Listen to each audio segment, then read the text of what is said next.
Assalamualaikum and welcome back to my new video. Pada korang yang baru sampai dekat channel ni, jangan lupa like, komen dan subscribe.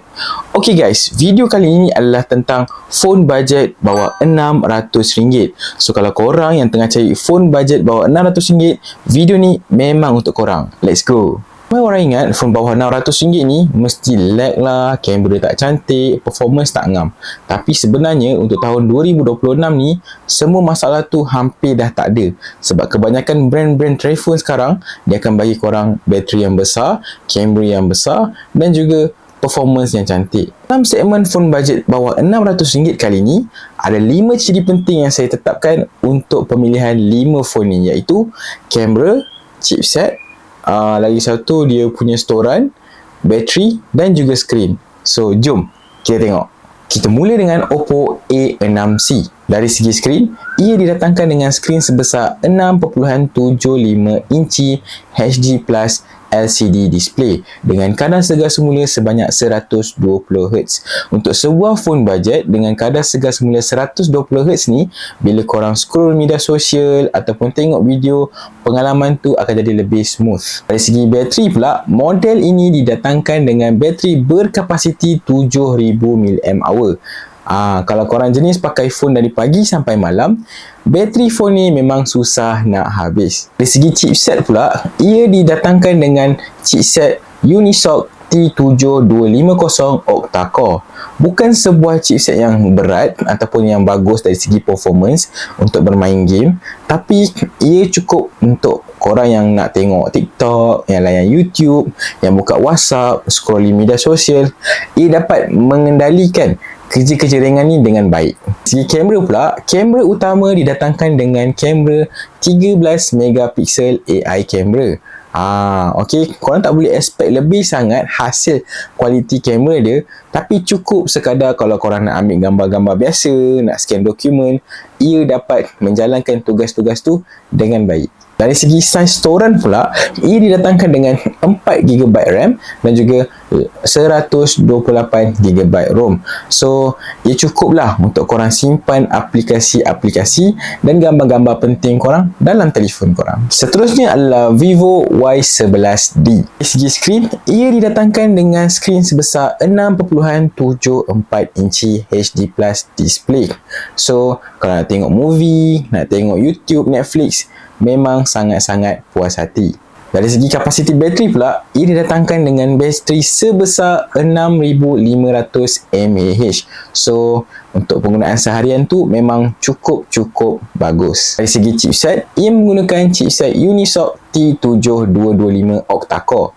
Tidaklah terlalu bagus, tapi cukup untuk penggunaan seharian yang ringan-ringan, macam nak baca berita, nak tengok movie, nak tengok YouTube, balas WhatsApp dan sebagainya. Yang menarik, kamera dia didatangkan dengan 50 megapiksel. So kalau pencahayaan semua cukup kan, korang dapat hasilkan gambar yang cukup jelas untuk dijadikan sebagai kenangan. Dan juga nak scan dokumen ke, tak ada masalah. Ia dapat bagi korang detail gambar yang cukup memuaskan. Dari segi storan, ia didatangkan dengan 6GB plus 128GB ROM. Dari segi multitasking, ianya lebih selesa berbanding dengan phone yang mempunyai storan 4GB RAM sahaja. Seterusnya, nombor 3, aku letak Samsung A06 5G. Dari segi skrin, Samsung memberikan 6.7 inci HD Plus LCD display. Memang bukan Full HD, tapi panel dia dah cukup untuk sebuah phone budget pada tanggal harga RM600. Dari segi bateri, Samsung berikan 5000 mAh kapasiti bateri standard, tapi masih boleh tahan sehari untuk penggunaan seharian. Bahagian paling menarik adalah chipset dia. Samsung memberikan chipset MediaTek Dimensity 6300. Ini antara chipset yang terkuat dalam senarai yang kita bagi tadi. Sebab apa? Dia support 5G guys. And then kalau korang nak main gaming ringan, nak scroll media sosial, semua tu tak ada masalah. Segi kamera, Samsung letakkan 50 megapiksel kamera. So, kalau korang ada cahaya yang cukup dan penggunaan pada siang hari, gambar memang cun lah. Dari segi kapasiti storan pula, Samsung meletakkan 4GB RAM dan 128GB ROM.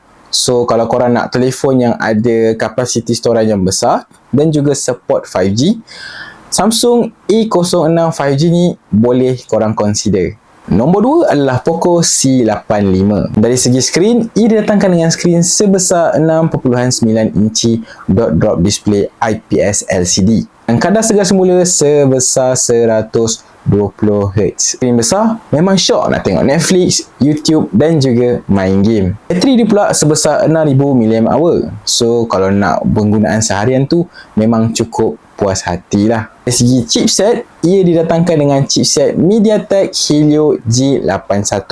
Prestasi dia agak baik untuk kelasnya. Kalau korang nak main game, multitasking, phone ni dapat buat kedua-dua kerja dengan sangat baik. Dari segi kamera pula, kualiti kamera ia didatangkan dengan kamera sebesar 50 megapiksel.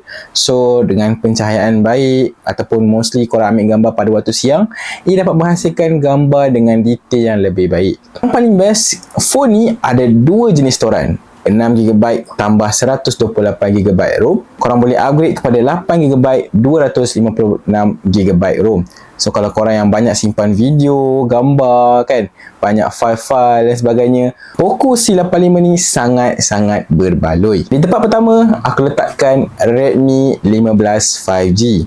Dalam antara semua phone-phone yang aku ulas tadi, ini adalah antara phone yang terbaik dari segi spesifikasi dan harga yang ditawarkan. Pertama sekali dari segi skrin dia. Skrin Redmi 15 5G ni didatangkan dengan skrin sebesar 6.9 inci Full HD Plus display dengan kadar segar semula 144Hz. Untuk harga bawah RM600 dengan spesifikasi seperti ini memang susah nak jumpa.